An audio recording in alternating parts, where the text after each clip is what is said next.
طيب انا كأم اعمل ايه عشان احافظ على ابني او بنتي من ان محدش يعتدي عليهم جسديا زي ما حصل مع ياسين؟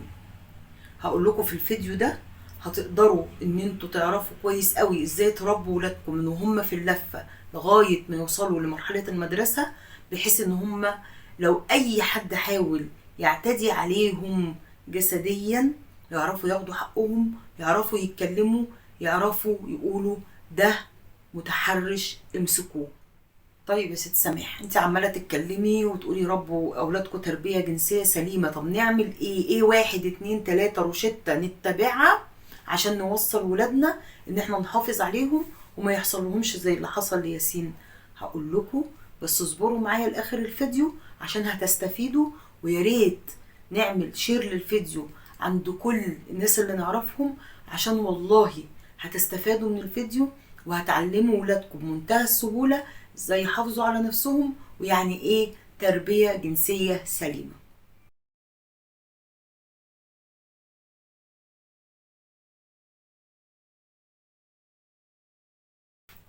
السلام عليكم ورحمة الله وبركاته يا اخواتي وحبايبي، يا رب دايما تكونوا بخير. قبل ما ابدأ في حلقة عن مصطبة الجديدة النهاردة، احب اوجه كلمتين. الكلمة الاولى لمامة ياسين: انت ست ب100 راجل وربنا معاكي، وان شاء الله هتوصلي بياسين لبر الامان وهتقدري تعالجيه من الاثر النفسي والجسدي اللي طاله، وان شاء الله هتشوفيه احسن واحد في الدنيا. انتي بطلة تستحقي كل خير. وبالنسبة بقى لرجالتنا اللي في السجن اللي الحلو رايح لهم، مش هنوصيكوا، بالتأكيد انتوا سمعتوا وعرفتوا الشخص اللي جايلكوا ده عمل ايه في ابننا ياسين، فمستنيين منكم تقوموا معاه بالواجب وتقتصوا لياسين حق الاختصاص. يا ريت الرسالة توصل لكم، واكيد وصلت لكم من ناس كتير غيري، فان شاء الله حق ياسين القضاء المصري جاب لنا جزء منه، انتوا هتجيبوا الباقي. ونقطة كمان، مستنيين نعرف بقية شركاء الحلو ده فين، ومستنيين نعرف هيتجازوا ازاي وهيقتص منهم ازاي عشان تهدوا قلب ام ياسين وقلوبنا كلنا، لان كل ام حطت نفسها مكان مامة ياسين وقلبها وجعها. مين فينا ما خدش ثواني يفكر ان هو مكان مامة ياسين؟ اكيد كلنا عملنا كده، اكيد كلنا تخيلنا للحظة ان ياسين ده ابني او بنتي. اكيد من جوانا حسينا ان احنا عايزين ناكل الشخص ده بسناننا، هو وشركائه. فاحنا مستنيين نعرف مصير شركائه هيبقى ايه عشان نستريح كلنا. كلامنا النهاردة هيبقى عن نقطة مهمة جدا: هو ليه مامة ياسين قدرت توصل ابنها انه يقتص من الشخص ده؟ عشان ما خافتش، عشان ما ترعبتش، عشان ما قالتش لأ مش هشهر بابني وافضحه. لأ، واجهت ووقفت قدام الكل وعرفت ازاي تاخد حق ابنها. فازاي بقى احنا نحافظ على اللي جاي؟ ازاي نحافظ على اولادنا ان ما يحصل لهمش زي ما حصل لياسين؟ بنقط بسيطة جدا جدا جدا نقدر نعمل ده ونوصل له، بس محتاجة ان احنا نبطل خوف ونبطل رعب من ان احنا نتكلم عن التوعية الجنسية للأطفال. هي دي اصل المشكلة. طيب انا كأم اعمل ايه عشان احافظ على ابني او بنتي من ان محدش يعتدي عليهم جسديا زي ما حصل مع ياسين؟ هقول لكم في الفيديو ده هتقدروا ان انتوا تعرفوا كويس قوي ازاي تربوا ولادكم من وهم في اللفة لغاية ما يوصلوا لمرحلة المدرسة، بحيث ان هم لو اي حد حاول يعتدي عليهم جسديا يعرفوا ياخدوا حقهم، يعرفوا يتكلموا، يعرفوا يقولوا ده متحرش امسكوه. للأسف المجتمع بتاعنا بيخاف او بيتكسف يتكلم في حدة التوعية الجنسية للأطفال، مع إن هو ده الحل الوحيد اللي هيخلي طفلك أو طفلك يطلعوا هم عارفين حدودهم وعارفين الخطوط الحمراء بتاعتهم، ويحافظ عليهم من إن أي حد يعتدي عليهم جسديا، لما يكون عندهم وعي كامل إيه اللي يصح وإيه اللي ما يصحش. فياريت نبطل حتة الكسوف دي، لأن آدي آخرتها. نموذج ياسين مش النموذج الوحيد، للأسف الشديد في نماذج كتير جدا بيتم الاعتداء عليهم وأهاليهم بيخافوا يتكلموا، بيفكروا إن هم كده بيشهروا بعيالهم وبيفضحوهم، لكن اللي بيتفضح وبيتشهر بيه هو اللي عمل الاسم ده. فما ينفعش نسكت، وما ينفعش ما نربيش ولادنا من دلوقتي تربية جنسية سليمة عشان نحافظ عليهم، مش عشان نخليهم يبقوا منفتحين عن العالم او يبقى عندهم جراءة. فيش الكلام ده، بالعكس يا جماعة، احنا لو احنا اللي اتكلمنا مع اولادنا في النقط دي هنقدر ان احنا نوصل لهم المعلومة في حدود واطار الادب والاحترام، ومن غير ما نأفور ومن غير ما نخليهم يبقى عندهم يعني بيقولوا ايه، سوري مش والله ما جاية في بالي دلوقتي. المهم انه يبقى عندهم فضول ان هم يعرفوا معلومات اكتر واعمق بطريقة غير شرعية. فلما احنا نتكلم معاهم احسن ما نسيبهم لاصدقائهم او نسيبهم للنت هو اللي يديهم المعلومة، وبيديهم المعلومة بطرق غير واضحة وغير مفيدة، فبالتالي بيبقى عندهم فضول اكتر ان هم يعرفوا، فيعرفوا بطرق غير شرعية، وللأسف هو ده اللي هيؤدي لبوظان الدنيا مننا. فاحنا اللي نتكلم معاهم احسن بكتير ما نسيبهم للغير.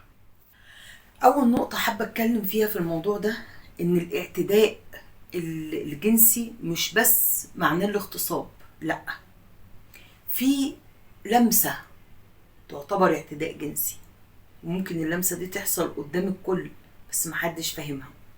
في كلمة تعتبر اعتداء جنسي، في نظرة تعتبر اعتداء جنسي، في صورة ممكن نفرجها لطفل يعتبر اعتداء جنسي، في فيديو ممكن نفرجه للطفل يعتبر اعتداء جنسي.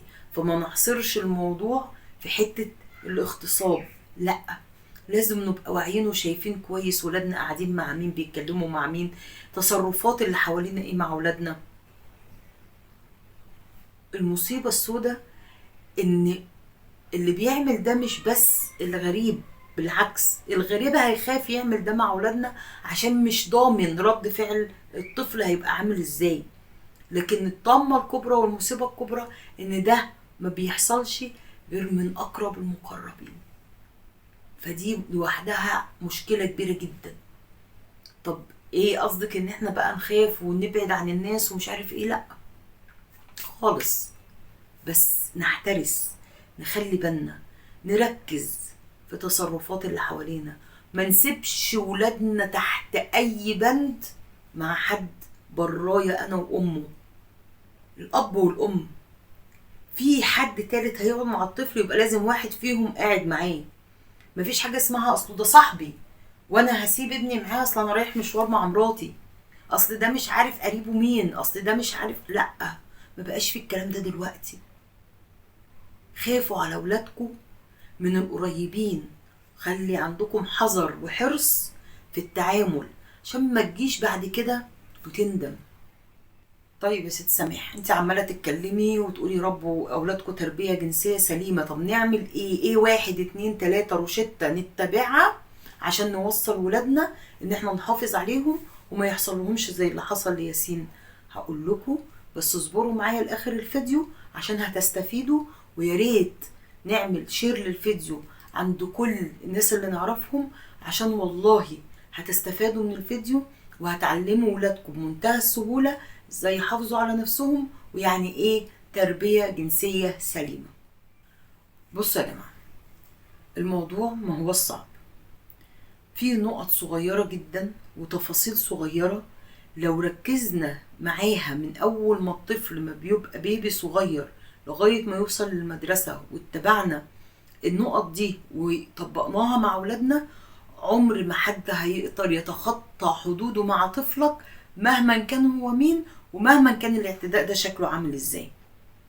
طيب ايه يا سماح النقط دي؟ هقول لكم. اول حاجة، اوعي تغيري لابنك او بنتك قدام حد. من وهو في اللفة اهو نحافظ على خصوصيته. ما تقوليش بقى اصل دي فلانة، اصل دي علانة، اصل ده مش عارف مين، اصل ده، مفيش الكلام ده. هتغيري لابنك او بنتك تبقي في مكان مقفول عليك انت وهو بس. فما نستهونش بالنقط البسيطة دي، لانها تراكمات يعني ورا بعض هتؤدي في الاخر لبناء شخصية الطفل بتاعك. فدي انا بقولها اهو، اول نقطة، اول حاجة بنقابلها، ما نغيرش للطفل قدام اي شخص. طيب الام مش موجودة والاب هو اللي هيغير، نفس الحكاية. طب الاب والام راحوا اي مشوار ومفيش مع الطفل، الاب والام يبقى الجدة او الجدة، الجدة من هنا او الجدة من هنا. طب بعديهم الخالة او العمة، اللي هو الاقرب فالابعد فالابعد، ويفضل ان هي تبقى الام بس. طيب تاني نقطة، لما نيجي نعلم الطفل يقعد على البوتي، مفيش حاجة نهائي اسمها اجيبه واقعده في الليفينج او اجيبه واقعده في المكان اللي احنا قاعدين فيه مع بعض كعيلة او كصحاب واقول له اقعد يا حبيبي اعمل بيبي هنا. مفيش الكلام ده، منعا باتا. ابنك هيقعد على البوتي يبقى تاخديه في الحمام او في اوضه ومقفول عليكم الباب، غير كده لا. مفيش حاجه اسمها برافو يا حبيبي ويلا عشان عمو هيديك شوكولاته عشان تشجعيه على البوتي، والكلام ده كله غلط. باب مقفول عليكم عشان هو كمان يتعود ان البيبي ده بيتعمل وباب مقفول عليا، مش قاعد في الطل. فنركز في التفاصيل الصغيرة، هي اللي هتودينا للحاجة الكبيرة، بناء شخصية سليمة وصحيحة. بمجرد ما الطفل يعرف يعني ايه يقعد على قعدة الحمام بنفسه، يبقى لازم نعلمه ازاي يتشطف بنفسه، ونمتنع تماما ان احنا نشطفه. نخليه يتعود ان محدش يلمسه غير ايده، ايده هي اللي تشطفه مش ايد اي حد تاني. عشان في الخطوة اللي جاية لما يروح الحضانة يقدر ان هو اللي يشطف نفسه، مش هيستنى الدادة هي اللي تشطفه. وما تقولوش لا ده هيبقى صغير وهيبهدل نفسه، مفيش الكلام ده. يبهدل نفسه، هيتعلم. احنا بنشوف فيديوهات لأطفال أجانب بيبقى الطفل لسه لابس البامبرز حرفيا وبياكل وبيشرب وبيلبس الشوز بتاعه، بيعمل كل حاجة لوحده وهو لسه ما كملش سنتين على فكرة. فعلى حسب ما هتربي ابنك على حسب ما هتلاقي. فما تقوليش لا لسه صغير لا مش هيعرف، لا هيعرف، ولو عودتيه من وهو صغير هيعرف وهيتعلم. فعودي ابنك بمجرد ما يعرف يوزن نفسه ويقعد على قعدة الحمام لوحده ان هو اللي هيشطف نفسه وهو اللي هيقلع نفسه ويلبس نفسه. عوديه على ده عشان ياخد على الخصوصية من وهو لسه بيبي صغير. طيب الطفل راح الحضانة، يبقى في دادة واحدة بس هي اللي مسؤولة من الطفل ده ان هي توديه الحمام. ما ينفعش كل شوية واحدة شكل هي اللي توديه الحمام، لا. تنبهي وتأكدي على النقطة دي كويس قوي اذا كان في الحضانة او في المدرسة. هي دادة واحدة اللي مسؤولة انها تاخد ابني توديه الحمام وترجعه، عشان لما يحصل حاجة نبقى عارفين احنا هنعاقب مين وهنتكلم مع مين، وننبه عليها. لو ابننا اتعلم خلاص ان هو يشطف نفسه، بعد اذنك ما تخشيش مع ابني الحمام، انت وصليه ووقف استنيه لغاية ما يخلص ويطلع لك، ما تلمسيهوش. ونعلم ابننا ما ينفعش ننزل البنطلون قدام حد، البنطلون ينزل في الحمام ويطلع في الحمام، قبل ما نطلع من الحمام نبقى لابسين. نعلم ولادنا ما حدش يبص علينا، ما نديش فرصة لحد انه يبص على جسمنا. نعلم ولادنا ان لما نكون في الحمام ولو شفنا حد قالع هدومه ما نبصش عليه وندور وشنا الناحية التانية. علموا ولادكم العفة والستر من وهم صغيرين عشان يطلعوا متربيين على ده. ايه تاني بعد كده؟ ما ينفعش يا جماعة نغصب ولادنا ان هم يبوسوا حد. مفيش حاجة زي ما قلت اسمها بوس عمه او بوس طنط، مفيش الكلام ده. ونعود ولادنا ان مفيش حاجة اسمها حد يبوسني من شفايفي، مفيش، ولا حتى بابا وماما. بطلوا العادة دي عشان تعلموا ولادكم ان الحتة دي خاصة وخاصة جدا، ما ينفعش حتى بابا وماما يبوسوك منها. بابا وماما عايزين يبوسوني من خدي، بابا وماما عايزين يبوسوني من ايدي، من جبيني. واي حد في محيط عيلتي، تيتا بقى، جد وعمته وخالته وعمه وخاله ومش عارف مين، عايزين يبوسوني، خدي موجود. مش حابب ان حد فيهم يبوسني من خدي، محدش يزعل يا جماعة. احترموا رأي الطفل ورغبته، ما تغصبوهوش على حاجة. اصل مش عارف في مين يزعل. مش احسن مبني يطلع بدون شخصية واي حد ياخد منه اي حاجة هو عايزها من غير ما يعترض؟ لا، اللي حوالينا يزعلوا يتفرقوا، سوري، بس ابني يبقى طالع ليه شخصية وليه رأي، عشان لو حد حاول يغصبه على حاجة ما يقبلش. لكن لما انا اغصبه انه يعمل حاجة هيطلع مغصوب عليه من كل الناس. فلازم نركز في النقطة دي. الطفل عايز يسلم، مش عايز خلاص، لا نصغر له ولا نشخط فيه ولا، مفيش الكلام ده. معلش هو مش متعود يسلم، حابب ان هو يقول سلام عليكم للكل اهلا وسهلا، لكن طالما مش عايز يبقى خلاص. برضك من العادات الوحشة اللي عندنا ان احنا بنخلي الاخوات يخشوا يستحموا مع بعض، ما ينفعش. ولو احنا عندنا بانيو وحابين ان هم يقعدوا يلعبوا شوية مع بعض، نبقى احنا واقفين وهم يكونوا لابسين هدومهم كأنهم نازلين البحر. لكن غير كده لا، لا، لا، تحت اي مسمى. ده كان بيحصل زمان، كان فيه انغلاق، ما كانش فيه الانفتاح اللي احنا فيه ده. فما كانش فيه مفاهيم كتيرة قوي الاطفال بيبقوا عارفينها. لكن دلوقتي الطفل والله العظيم بيبقى فاهم كل حاجة وعارف كل حاجة ويبقى عنده فضول لكل حاجة. فبلاش مضطرين قوي، يبقى زي ما قلنا لابسين كأنهم نازلين البحر، مايو البحر. ويا ريت ما يبقاش في حاجة زي كده اصلا، لانه غلط. برضك من الحاجات المهمة، مفيش اطفال يناموا جنب بعض على السرير، لا ولد وولد ولا بنت وبنت. ولو الظروف مزنقة قوي وخلاص لازم يحصل ده، يبقى نخلي بالنا ان كل واحد فيهم يبقى ليه الغطا الخاص بيه.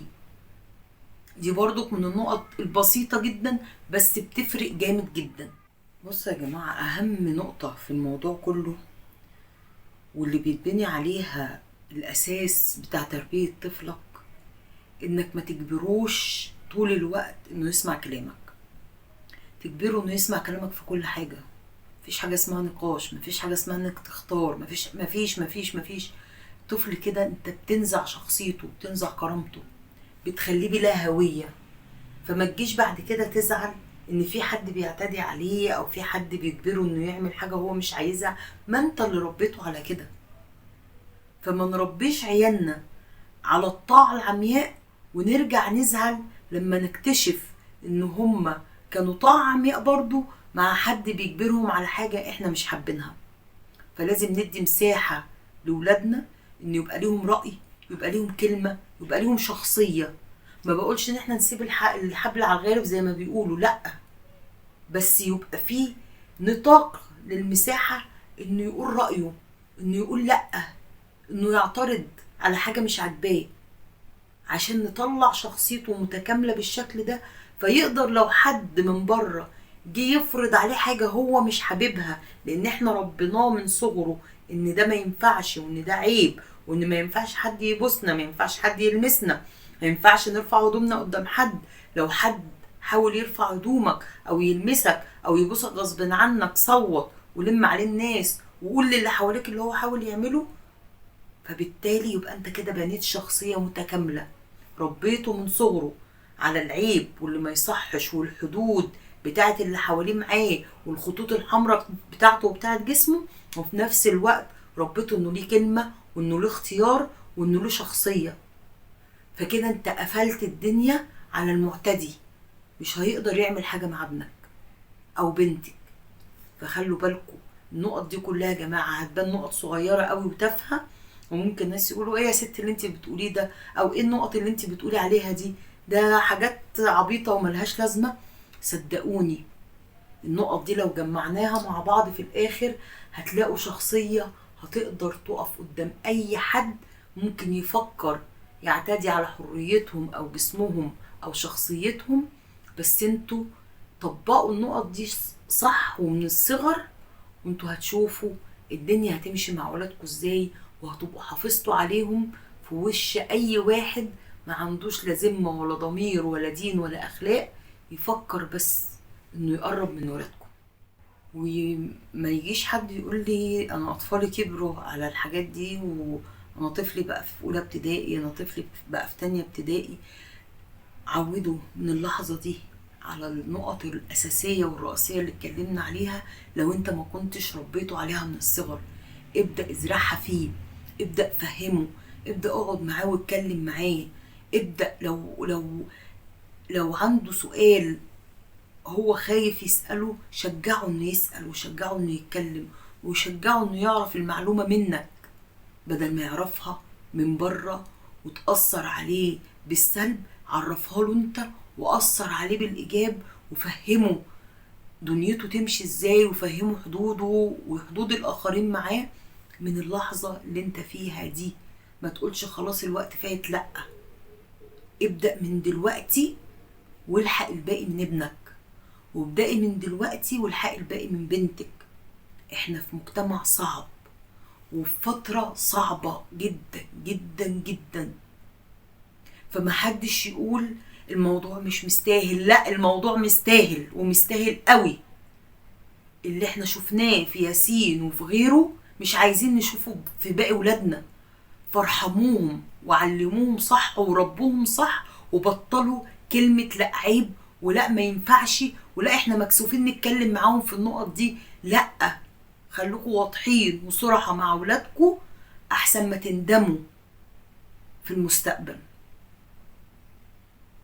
اتمنى ان اكون خفيفة على قلوبكم، واتمنى ان ما يكونش الفيديو طويل عليكم، حقكم عليا، بس بجد الموضوع يستاهل. طالما وصلتوا معايا بقى لغاية هنا، اللايك الرايق والاشتراك لو ما كنتوش اشتركتوا، اعملوا شير للفيديو لكل اصحابكم وحبايبكم واي صفحة او جروب انتم مشتركين فيه، عشان الموضوع يوصل لاكبر عدد ممكن، عشان ننقذ ولادنا. استنوني في حلقة جديدة. اللي عنده مشكلة يبعتها لي، مش عايز يبعتها على العام يبعتها على الخاص، وانا زي ما بعمل كل مرة بطلع كل ما بتجيلي مشكلة بطلع اتكلم فيها ونتناقش فيها مع بعض. حتى لو ما قدرتش ان انا اوصلكم لحل المشكلة، فيكفي ان احنا بنفضفض مع بعض. اتمنى ان انا افيد ولو اسرة واحدة بس، دي هتبقى اسعد لحظات حياتي. اشوفكم على خير. سلام عليكم.